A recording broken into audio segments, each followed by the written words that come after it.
we need to talk about the possibilities of an attack here on U.S. soil. And according to experts, this next attack could be worse than 9/11. Let that sink in, because what we are now facing is an attack on the United States from groups around the world. This is a huge concern because experts also believe they're already here inside the United States. Now, I'm going to break down what's going on in just a moment. All I ask is one thing. It takes 2 seconds. Go ahead, hit that like button if you enjoy these daily updates. And now let's begin.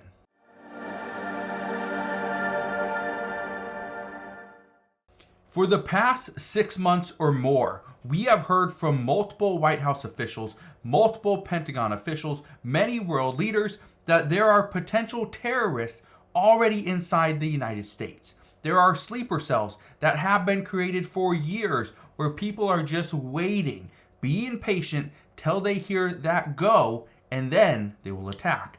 Well, but let's listen to what the former Speaker of the House, Kevin McCarthy, had to say just a couple of months ago. Listen to this, and then we'll dive right in. I'm concerned about a cell sitting inside America today.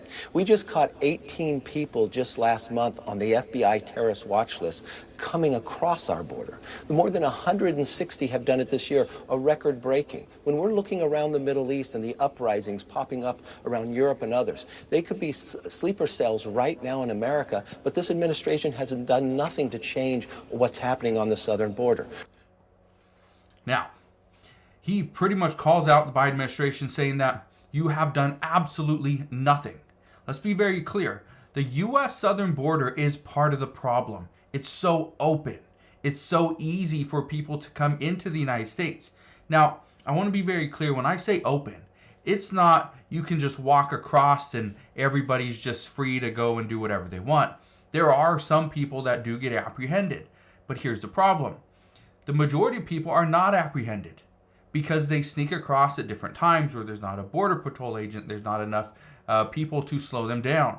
You have a surge of 100 people coming across the border at one time, and there's 2 agents standing there. What are they going to do? Apprehend 2 people? No. For their safety, they're just going to let them go. That's part of the problem. Look at this.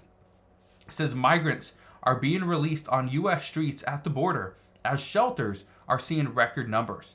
It says many migrants in Arizona's Tucson sector, one of the busiest, are being released directly onto the streets, according to 2 DHS officials.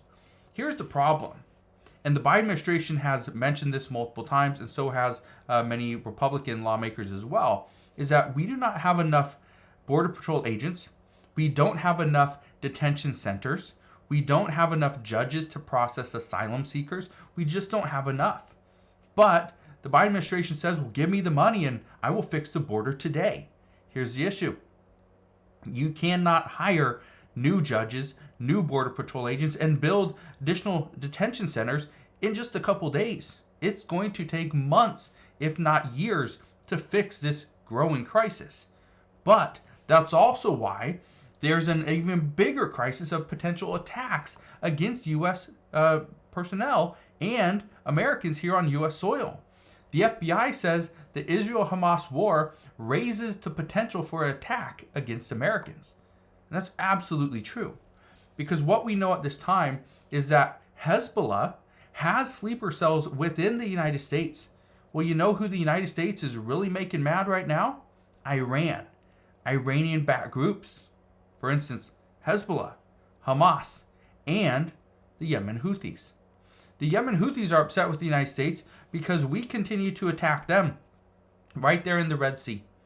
Well, Hezbollah is mad at us and upset with us because we continue to attack them, right? In Syria and Iraq. And then what about Hamas? Well, Hamas isn't going to be happy, especially when the U.S. Senate just passed a $95 billion bill that's sending $60 billion to Ukraine, $14 billion to Israel, who they will use that money to continue to attack Hamas. And then we're sending an additional $9 billion to go and fund some stuff for Gaza and help them build back what they lost. Again, major issues here. But I want to show you this.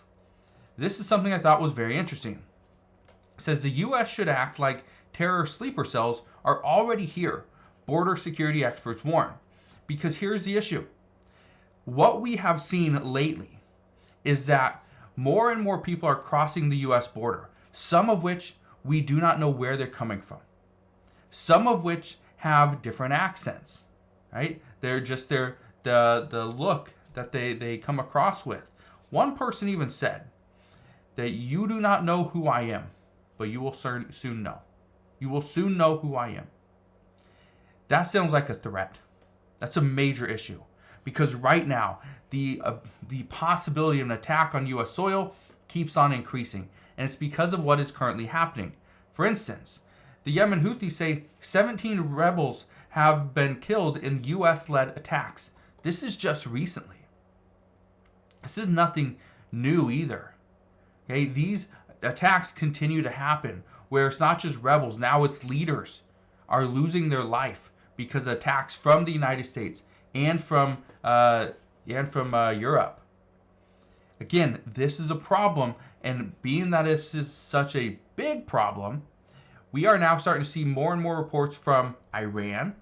We're seeing more reports from Europe, from the United States, from other countries as well. But let me show you this.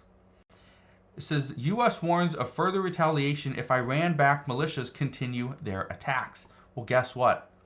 They are going to continue. Until this war between Israel and Hamas is over, we are going to see Iranian-backed groups are going to continue to attack the United States because we are trying to fund Israel. What I can tell you right now is that these attacks, or these potential attacks here on U.S. soil, they continue to grow. The speculation of an attack continues to grow. This is one of the reasons why the FBI has had multiple hearings just recently to discuss the problems, to try to motivate Congress to pass additional legislation to secure our U.S. border. Don't send money to Ukraine and Israel. Don't do that without securing our border first. The border should be the main problem. We have to fix that first. If we don't, the issue is there will be more and more people that come into the United States. With that said, I want to be very clear on one thing. They're already saying that Hezbollah is here. Other potential sleeper cells are already here in the United States. So if that's already the case, locking down the border doesn't do anything. It doesn't do anything because all they got to do is activate these sleepers, and they could potentially go and attack a large city. They can go attack a specific group. That's the concern, is that no matter what we do, locking down the U.S. southern border now might not matter.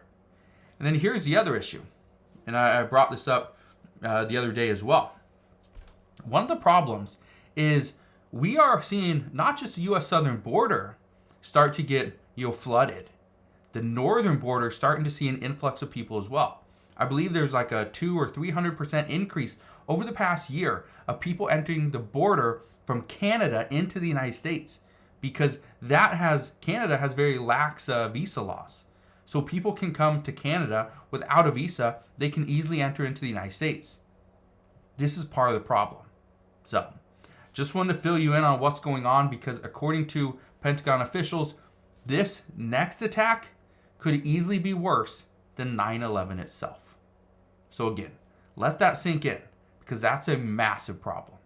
But that's what we know as of today. Again, as soon as I know more, I promise I'll come back on and share all the latest news and updates. But that is what we know as of right now. So again, thank you guys for watching. Consider subscribing, and I'll see you guys on the next one.